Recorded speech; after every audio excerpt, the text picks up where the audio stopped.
everyone, my name is Ryan Cam. Welcome back to my road to Deadpool and Wolverine. With Deadpool and Wolverine coming out at the end of the month, I am reviewing every single Fox X-Men movie.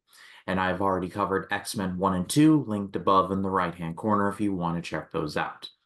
But now it is time to get into X-Men The Last Stand. This was directed by Brett Ratner. It was released in 2006, and it was the third in the original X-Men trilogy. This movie is very tricky to talk about because, on the one hand, I've seen it a couple times now and I have always defended it, somewhat to the point of saying, yes, it's flawed, but when it does hit, and I still maintain that.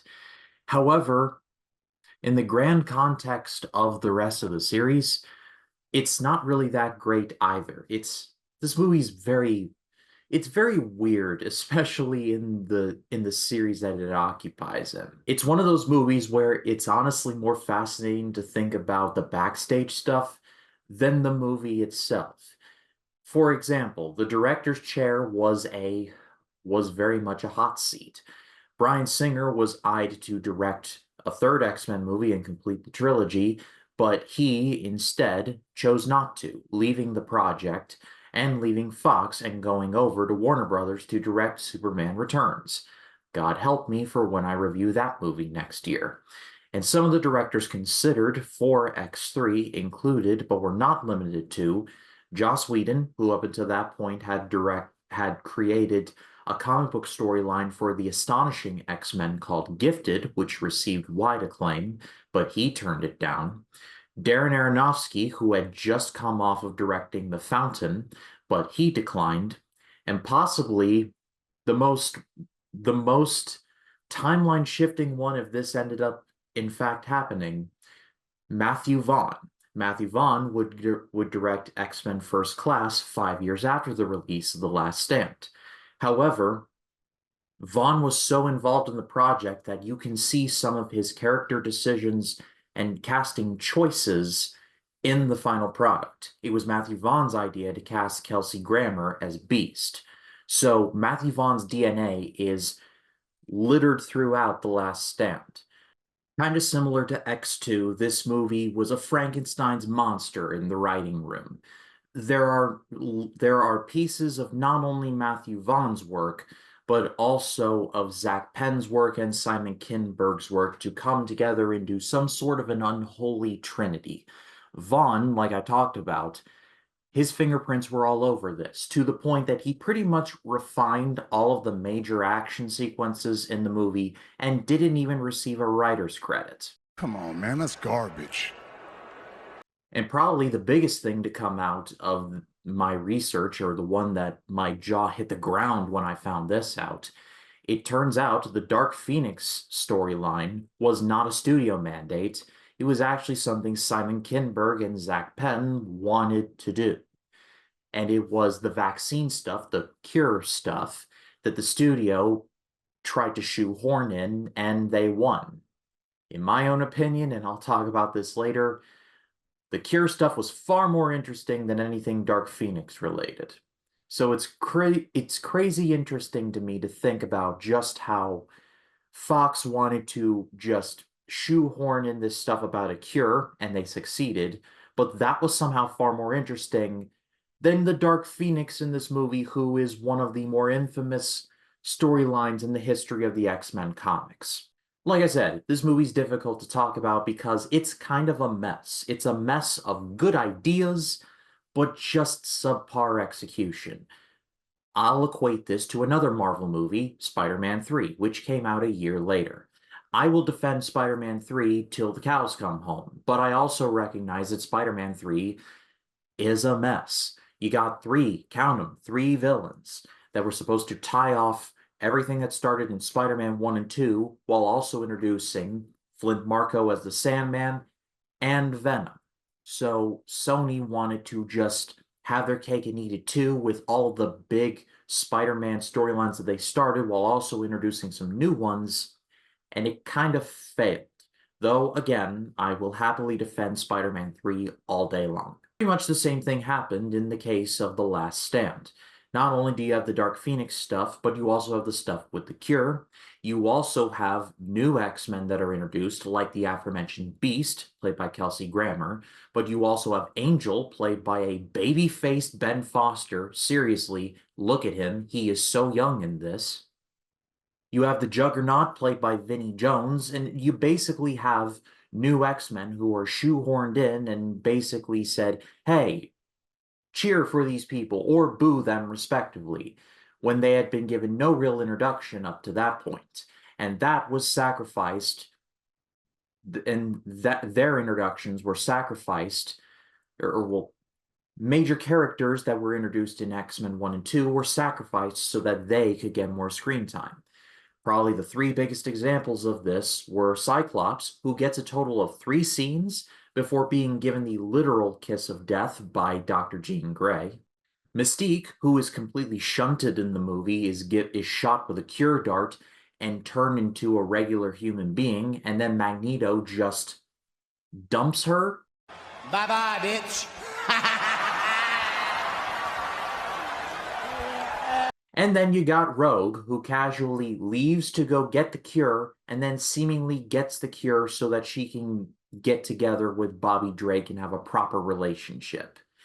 Lest we forget that Rogue was pretty much the main reason why Magneto was doing the things that he was doing in the first X-Men movie. And there are significant chunks in which Anna Paquin's Rogue character is not seen and then is returned at the very end, and we're all supposed to not notice. Oh, and don't even get me started.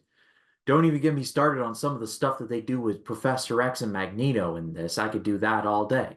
Basically, it's revealed that Professor X knew about the Dark Phoenix stuff and just decided to seemingly do nothing about it. Certainly is a choice. And then Magneto is somehow even worse than that because Magneto is given one-liners in this. He lifts the Golden Gate Bridge out of the ground, carries it with his mind over to Alcatraz, and his big old line is, Charles always did say he wanted to build bridges. Bobby Drake is given little to nothing to do. He gets a little thing with Pyro, which is a bit of a payoff from X2. Okay, fine, but like he gets a really big emotional scene in X2 and then is almost never seen in X-Men The Last Stand except for a middle chunk and then the bitter end. Colossus is just randomly there and is never really given a formal introduction outside of, hey, Colossus. This just felt very much like a gumbo, a mishmash of ideas thrown into a pot and brought to a boil, and it really shows. This movie is an hour and 44 minutes. It feels like it was meant to be 3 hours, but they just couldn't do it because it was 2006 and we just weren't ready for 3-hour comic book movies yet. I really don't want to trash the movie more than I have to, because for me personally, when the movie does hit, it is actually rather good. I love the opening scene where Professor X and Magneto meet Jean Grey. She was not a doctor yet, but child Jean Grey. I like that scene. And then it's a bit of a planned and payoff with the whole thing where Professor X dies in the movie. I didn't like the fact that they killed him off, but it was a very dramatic scene, and so in a vacuum, I liked the scene. I love how the humans are trying to adapt to these mutations by incorporating plastic guns, and when Magneto tries to do a first X-Men movie and take everyone's guns and point it at them, he can't because all the military has plastic guns. Play the George Carlin clip. Plastic assholes. Honestly, the stuff around the cure was honestly far more interesting, like I touched on in the intro, than anything having to do with the Dark Phoenix. In a sense, it feels like the logical conclusion as to what these movies were building towards. Do these mutants take this cure? And if they do take it, will they be accepted? That question is incredibly enticing, and it is almost never followed up on, and it is a tragedy. On the same side of things, you get the Dark Phoenix, who again, Famke Jensen is very good in the role, but I low-key forgot at places that the Dark Phoenix was even involved in any of this. They did the whole tease at the very end of X2 where she does the whole mutation is the key to our evolution monologue. And then you see the Phoenix. You're like, uh-oh, here comes the Dark Phoenix. And she's barely featured. My favorite part of the movie overall is the ending, where it's the final battle on Alcatraz. I loved how every character got their little moment. Bobby got his moment against Pyro. Wolverine got to drop some one-liners. He got to slice off these dudes' arms and then kick him in the nuts and say, "Grow those back." I love that scene so much. There's a payoff from X-Men, the first one, where Wolverine goes to attack Magneto, and Magneto's like, "You never learn." And then Wolverine's like, "Actually, I do." And then Beast comes up from behind and stabs Magneto in the chest with the cure darts. That was a really good scene there. There's a lot here. Most of it is subpar, but when it is good, it is legitimately really good. And this just feels very much like a huge disappointment. Like you just look at it and you go, if you just focus on this, or the fact that there is a boy in this movie who can cure mutations, question mark, and then you got everything with Beast, and there's just stuff that I could touch on and could make this video way longer than it needs to be, but maybe another day. I think for right here and now, I can cap it here and say that I'm going to give this a good rating. In a lot of ways, this movie is very disappointing, and if you don't like this movie, I completely understand and I sympathize with you. But there's enough good things here to where I can't go forgettable or horrid because it's a pretty well-made movie for the most part in terms of technical stuff. There's some bad CGI, but it gets even worse in the next movie, and oh, we'll get to Origins at another time. The story is there is a lot of bad. However, there is some good, and I think for me personally, when it is good, it sticks out to me more, and I prefer to celebrate the good. With the caveat of if you do not like this movie, I totally understand why, and in certain ways, I do agree. What did you all think of X-Men The Last Stand? Let me know in the comments. I would love to read what you have to say. And oh boy, if you thought this was bad, it's about to hit rock bottom in the form of X-Men Origins Wolverine. Your sympathies are greatly appreciated.